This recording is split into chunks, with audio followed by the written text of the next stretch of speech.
하나님 우리 아버지와 주 예수 그리스도로부터 은혜와 평강이 여러분들에게 함께하길 바랍니다. 아멘. 네, 감사합니다. 네, 오늘은 제가 말씀을 시작하면서 이야기를 하나 들려드리도록 하겠습니다. 어느 인디안 부족의 이야기라고 합니다. 보통 이렇게 시작하는 이야기는 아프리카 어느 부족의 이야기입니다. 인디안 어느 부족의 이야기입니다. 라고 하는 요 어구로 시작하는 말들은 사실은 정확히 어디에선가 확인되지는 않았을 수도 있다. 그런 내용입니다. 하지만 이 이야기가 우리 인생에 대한 깊은 교훈을 담고 있겠다 싶어서 제가 책을 읽다가 발견한 글인데요. 여러분들에게도 소개하려고 합니다. 이 인디안 부족은요, 청소년이 성인이 될 때 성인식을 하는데 독특한 성인식을 한다고 합니다. 성인이 되는 청소년들이 옥수수밭 한쪽 끝에 쭉 이렇게 서든 거예요. 그리고 이 옥수수밭을 이렇게 통과해서 옥수수밭 끝으로 나오는 것이 성인식의 그 의식이라고 합니다. 근데 이때 그냥 옥수수밭만 지나가면 재미가 없잖아요. 여기서 이 청소년들에게 한 가지 과제가 주어지는데 그것이 뭐냐면 지나가다가 가장 큰 옥수수가 보이면 그걸 하나를 따가지고 나오는 거예요. 옥수수를. 그런데 여기 또 다른 규칙이 있습니다. 옥수수를 따고 나오는데 출발해서 이렇게 시작했으면 다시 지나온 길을 되돌아갈 수 없다라는 규칙이 있습니다. 그리고 또 하나 규칙이 있는데 그 규칙이 뭐냐면 옥수수를 한번 딱 따면 그냥 그 딴 옥수수를 가지고 나가야 되는 거예요. 규칙이 두 가지인 거예요. 옥수수를 따야 됩니다. 규칙이 두 가지. 한 번 지나온 길은 되돌아갈 수 없고 한 번 옥수수를 따면 그냥 나와야 되는 겁니다.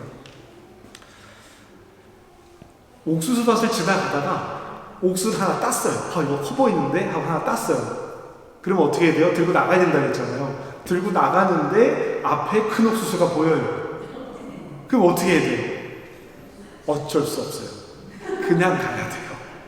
다시 못 답니다. 그냥 나가야 됩니다. 자, 그럼 이렇게 옥수수밭을 다 지나가고 오니 청소년들이 다 섰을 때 다른 사람들이 들고 나온 옥수수를 이렇게 비교해 봤을 거 아니에요. 쟤는 크네? 난 크네? 난 작네? 이렇게 서로 비교해 볼 겁니다.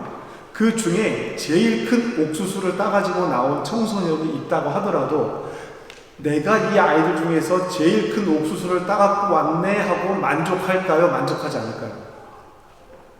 만족하지 않을 가능성이 높습니다. 왜냐하면 나오다가 더 큰 옥수수를 본 거예요. 그러면 이 내가 따온 것이 이 친구들이 갖고 온 것들 중에서는 제일 크지만 만족스럽지는 못할 수도 있습니다.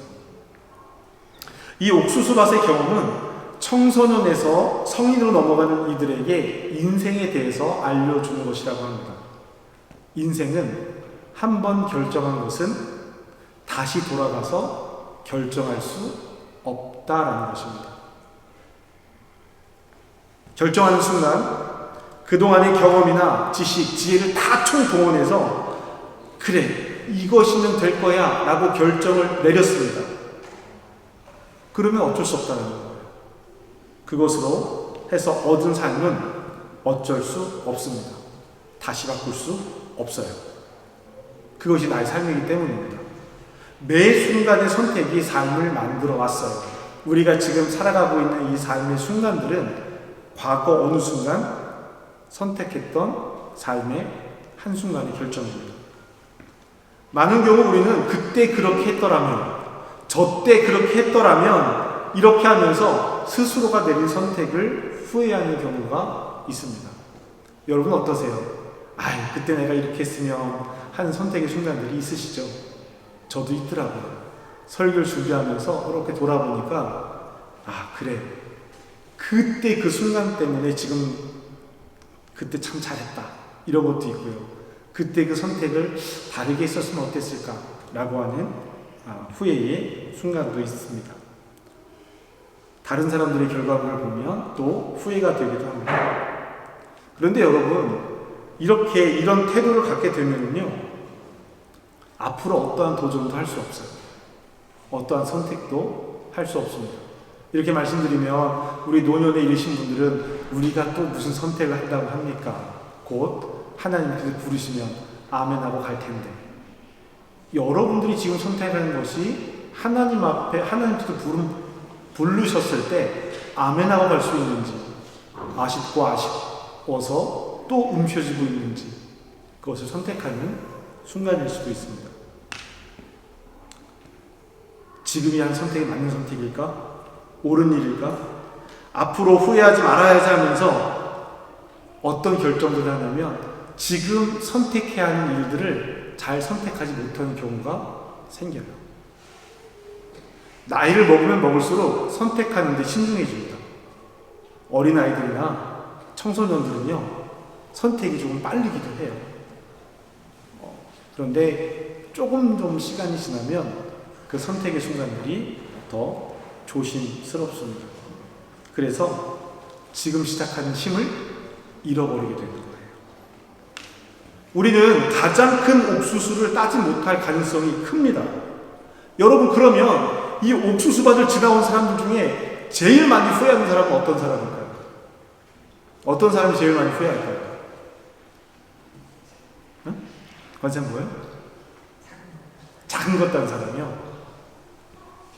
가장 많이 후회하는 사람은요, 아무것도 따지 못하고 나온 사람입니다. 좀만 가면 큰 거 있을 거야. 좀만 가면 큰 거 있을 거야. 좀만 가면 큰 거 있을 거야. 좀만 했는데 이제 끝인 거예요. 그러면 아무것도 갖지 못하고 나온 것이죠. 조그만 옥수수를 따가지고 나온 사람, 후회되죠. 내 꼴이 작을까 후회될 수도 있습니다. 그러나 따가지지 못하고 나온 사람들도 있을 수 있다는 겁니다. 늘 말씀드리는 것처럼 지금 우리가 살아가는 이 시간은 언젠가 내가 선택한 순간의 결과입니다. 그리고 오늘 우리가 살아가는 이 선택하는 순간이 내일의 결과로 드러날 것입니다. 그래서 오늘 우리는 지금 이 시간의 선택을 신중하게 판단하고 지금까지 자기가 얻은 경험을 가지고 선택해야 합니다. 그러나 완벽한 조건은 주어지지 않는다는 것입니다. 지금 바로 이 자리에서 시작하라고 말하는 거예요. 그러나 우리는 이런 불안함을 갖습니다.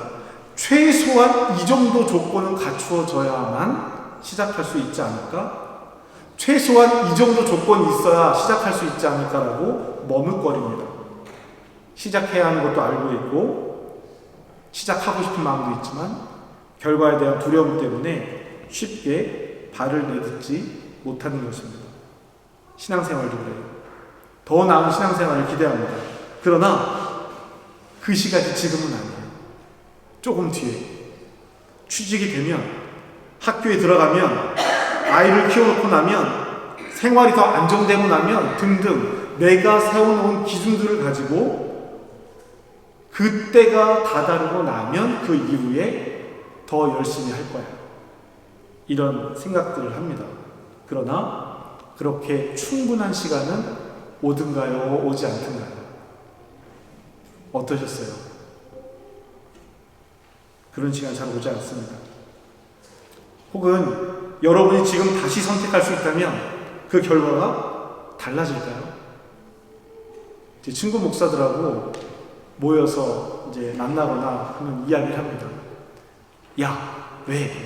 내가 20살로 돌아가서 신학교를 다시 간다면 내 뺨을 세게 한 대 때려줘. 절대 신학교에 가면 안 된다. 이런 얘기들을 해요. 또, 야, 내가 목회를 하다가 저 같은 경우는요, 프랑스로 간다면 꼭 말려야 된다. 애들이 얘기합니다. 그때도 말렸어. 그렇지, 말렸지. 더 말려야 돼? 이런 얘기들을 해요. 왜 이런 얘기를 합니까? 불가능하기 때문입니다. 우리는 여전히 같은 선택을 하며 살아갈 거라는 것이죠. 예수님을 만나고 우리가 깨달은 것은 우리의 삶에 예수님을 만났을 때 우리가 우리 삶에 예수님의 만남을 어떻게 적용시킬 수 있을까? 이것이거든요. 그때로 돌아간다면 예수님이 나를 사랑하시는 그 마음을 가지고 나에게 말씀하시는 것을 내가 따라갈 수 있을까? 그때로 돌아간다면 과연 그럴 수 있을까요? 그런 마음으로 오늘 이 말씀을 한번 같이 돌아봤으면 참 좋을 것 같습니다. 오늘 누가복음 14장 말씀은요, 예수님께서 한 바리새인의 집에 안식일에 식사 초대를 받아서 가서 일어나는 일입니다. 집에 들어갔어요. 집에 들어갔는데 병든 사람이 있는 거예요. 성경은 수종병이라고 되어져 있습니다. 수종병. 이건 뭐냐면 부종이에요. 부종. 몸이 붓는 거예요. 몸이 땡땡하게 부은 사람이 있습니다. 예수님께서 안식일에 병든 사람을 고치는 것이 옳으냐라고 질문하세요. 사람들은 뭐라고 대답했을까요? 그것은 일일 것입니다. 안 됩니다라고 얘기를 했을 거예요. 그러니까 예수님께서 그 사람을 고쳐서 보내십니다. 그리고 나서 뭐라고 말씀하시냐면, 너희 중에 누구라도 안식일에 우물에 네 아들이 빠졌을 때 건져 안 건져?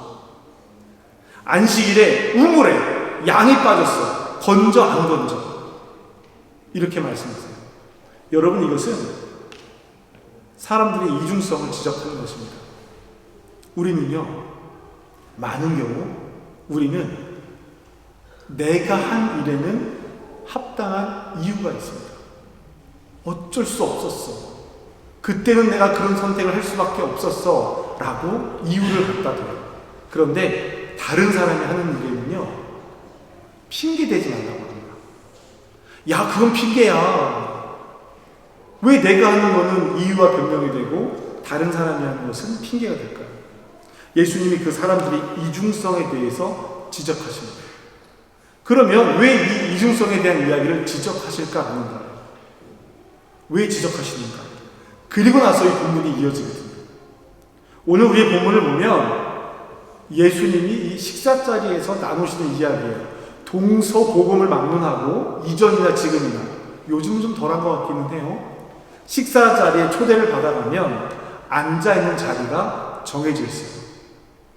여러분 그거 아시죠? 주인이 사람들 쭉 초대받아서 이쪽에 모여있다가 식사의 자리로 가면 여기 앉으세요, 여기 앉으세요, 여기 앉으세요, 이렇게 좌석을 정해줍니다. 많은 경우. 정식으로 초대를 받고 가면 그 얘기를 하는 거예요. 옛날에도 그랬어요. 옛날에도 주인의 오른쪽 옆자리가 가장 좋은 상석이었습니다. 예수님은 높은 자리에 앉으려는 사람들이 이 안에 서로 혼재되어 있다는 것을 아셨어요. 한 사람만 높은 자리에 앉으려고 한 것이 아니라 서로 높은 자리에 앉으려고 했던 것이죠. 보통은 이렇게 이쪽으로 앉으세요라고 해야 되는데 그러기 전에 혼란스러웠던 거예요. 그래서 예수님은 그들을 보면서 말씀하십니다. 누군가에게 혼인잔치에 초대를 받았다면 높은 자리에 앉지 마십시오. 당신을 초대한 사람이 나중에 더 높은 사람이 와서 그 사람을 맞이하면 여기 그 자리 아니에요. 일어나세요. 부끄럽게 끝자리로 가야 된다는 거예요. 여러분 생각해 보세요. 내가 상석에 앉아야 될 거라고 생각하는 사람이라면 그래도 내가 어느 정도 위치에 있는 사람이라고 생각하고 있는 거잖아요. 그러면 다음 자리로 가야 되잖아요. 이 순서대로 앉는 거거든요. 중요한 순서대로 앉는 거거든요. 그럼 다음 자리로 가야 되잖아요. 안 그렇다는 거예요. 비슷비슷한 사람들이면 자리를 안 내줘요. 굳이 불편하게 앉아있는 자리 다 옮기지 않겠죠. 그러니 맨 끝자리로 갈 수밖에 없는 겁니다.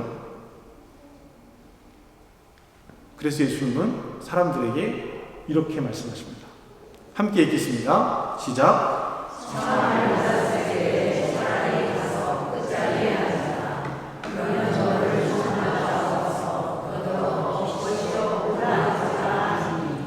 그때에 함께 앉은 모든 사람이 앞에서 영광이 있으리라. 아멘. 차라리 끝자리에 가서 앉아있어라. 당신이 존귀하게 여겨지는 사람이라면 주인이 와서 높은 자리에 앉으라고 권할 것입니다. 그러면 그 순간 사람들이 와, 저 사람이 제일 중요한 사람이구나 이렇게 알아차릴 수 있다는 거예요. 자, 여러분, 그런데 여기서 우리가 잊으면 안 되는 중요한 것이 있습니다. 높은 자리에 앉기 위해서 끝자리에 가서 앉는 것이 아니라는 거예요. 그냥 끝자리에 앉아도 되겠다라는 마음을 가지고 살아가는 것입니다. 사람들이 내가 끝자리에 앉는 것을 이상히 여기지 않아도 괜찮게 여겨도 내가 상관없다라는 태도를 가지고 있어야죠. 만일에 이 말씀을 듣고 야 그래 좋았어 내가 끝자리에 가서 앉을 거야 그러면 주인이 와서 나를 높은 자리로 안내하겠지라고 생각했는데 안 했어요. 안 옮겨줬어요. 그럼 어떤 마음이 들겠어요? 섭섭한 거예요. 화가 날 겁니다. 기분 나쁠 것 같아요. 잔치에 참여하는 내내 저 사람이 나를 높은 자리로 옮기지 않았어. 저 사람이 나를 이렇게밖에 여기지 않는다고? 나를 모욕한 거야. 여러 상상의 날개들을 펴나가게 될 것입니다. 끝자리에 가서 앉는 것이 높은 자리로 가서 앉는 것을 염두에 두고 있다면 말이죠. 예수님은 이렇게 말씀하십니다. 11절인데요. 함께 읽겠습니다. 시작. 무릇 자기를 높이는 자는 낮아지고 자기를 낮추는 자는 높아지리라. 아멘. 이 얘기의 결론격에 해당하는 말이죠. 같은 맥락의 이야기입니다. 이 말씀의 초점도요. 자기를 낮추는 자가 높아진다에 있는 것이 아닙니다. 자기를 스스로 높이는 사람은 낮아진다라는 것에 초점을 맞추고 있어요. 자기를 스스로 높이는 사람은 낮아질 것입니다. 여기에 초점이 맞춰져 있다는 것을 여러분 기억하시기 바랍니다. 낮아지면 높아진다. 나는 낮아질 거야 라고 생각한다면 스스로 높은 자리에 앉는 사람과 별반 다르지 않다라는 것입니다. 높아지기 위해서 낮아지는 자는 결코 다시 높아질 수 없다라는 것이죠. 우리는 하나님 말씀을 듣고 결단하고 행동하려고 노력합니다.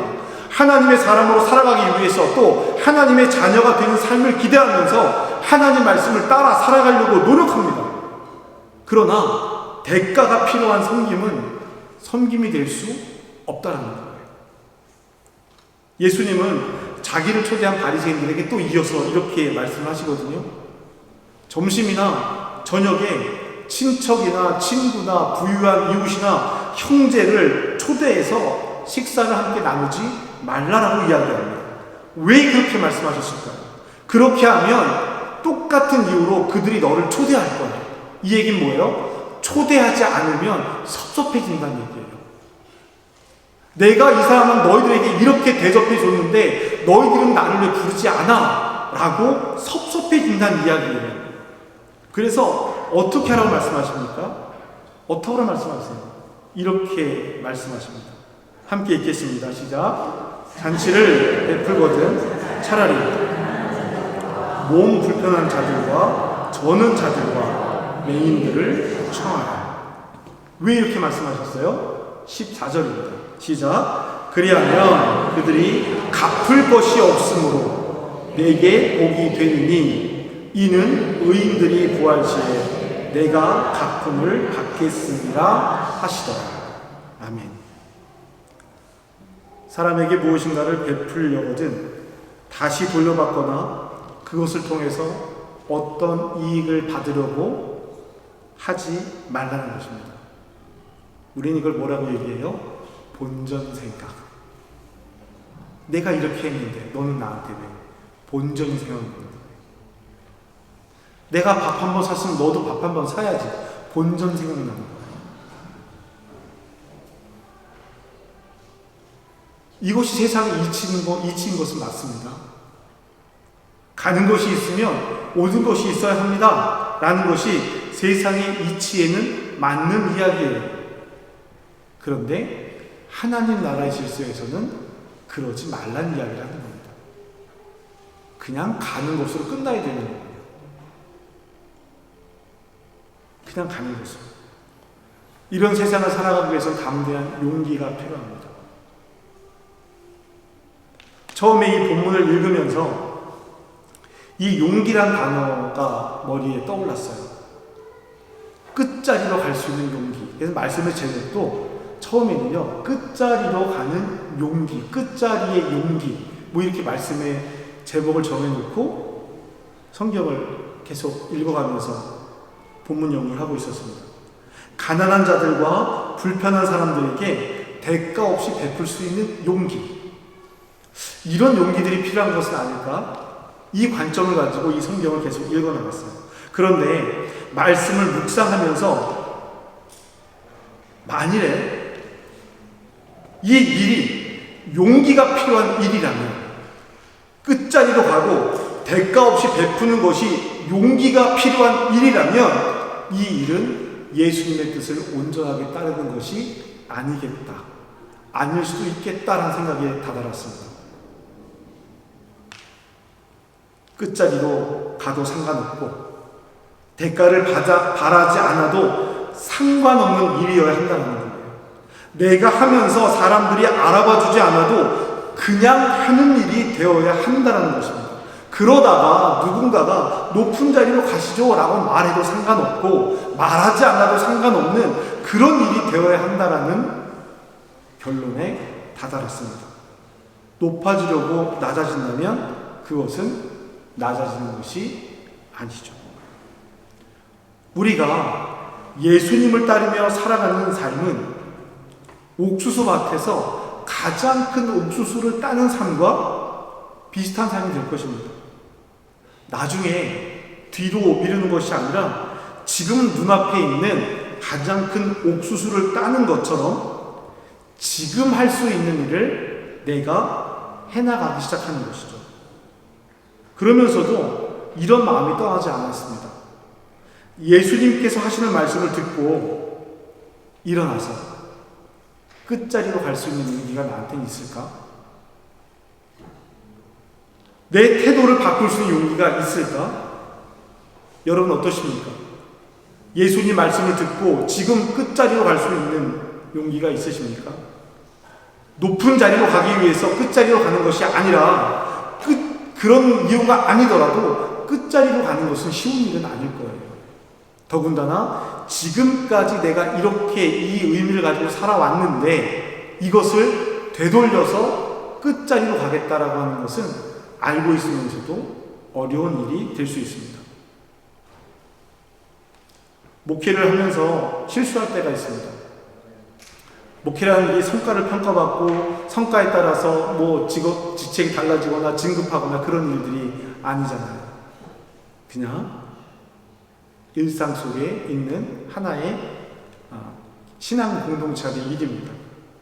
지금은 이렇게 해야 한다라고 판단을 했는데 그것이 시간이 지나고 나서 여전히 유효하지 않을 때가 있더라라는 거예요. 성도들을 대하는 태도가 이래야 한다라고, 이렇게 대해야 한다라고 판단했는데 시간이 지나고 보니 그렇지 않을 때도 있었습니다. 목회적인 판단이나 양육을 결정하는 일들도 그래요. 이 사람들에게는 이걸 했는데 시간이 지나고 보니 이것이 더 이상 유효하지 않아요.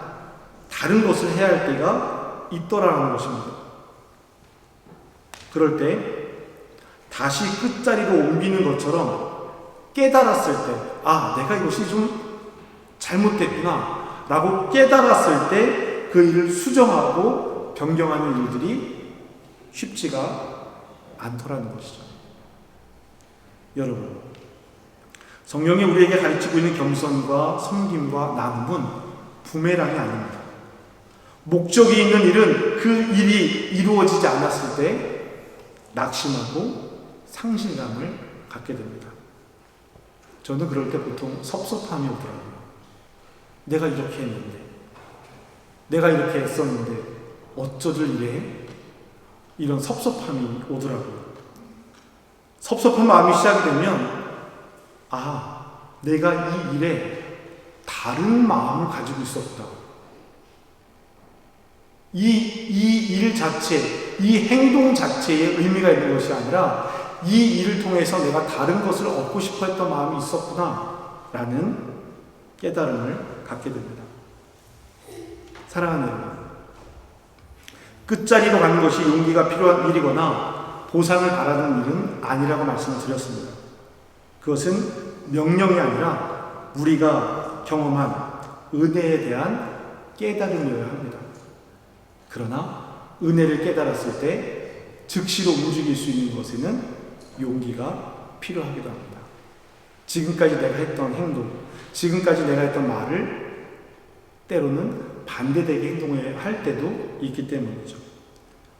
우리가 끝자리에 갈 수 있고 대가 없이 베품을 나눌 수 있는 것은 우리의 노력이나 용기가 아니라고 말씀드렸습니다.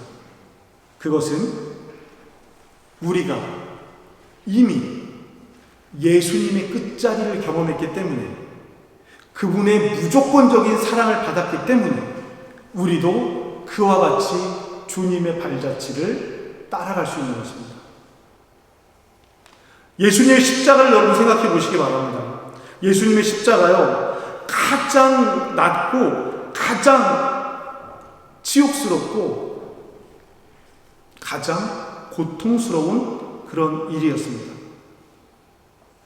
그 치욕스럽고 고통스러운 고난의 자리에서 할 수만 있거든 이 자는 내게서 물리쳐 주세요 라고 기도했던 그 자리에서 주님은 선택하셨고, 그 일을 통해서 우리를 구원에 이르게 하셨고, 구원받은 자의 삶을 살아가라고 요청하고 있는 것입니다.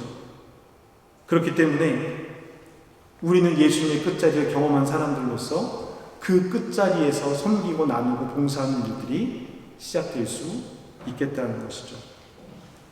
오늘 이 말씀을 듣고 우리 마음속에 내려놓아야 할 상석이 무엇인지, 대가 없이 베풀어야 할 사람은 누구인지 떠오른다면 그것이 바로 성령께서 여러분에게 주시는 마음일 것입니다. 우리 모두가 예수님과 함께 끝자리에 있기를 주님의 이름으로 축복합니다. 그 자리가 높아지려는 자리가 아니라, 보상받는 자리가 아니라 오직 예수 그리스도의 사랑을 나누는 자리가 되기를 주님의 이름으로 축복합니다. 여러분, 우리를 사랑하신 하나님께서 예수 그리스도를 이 땅에 보내셨고 그로 말미암아 우리를 구원의 자리에 이끄셨습니다.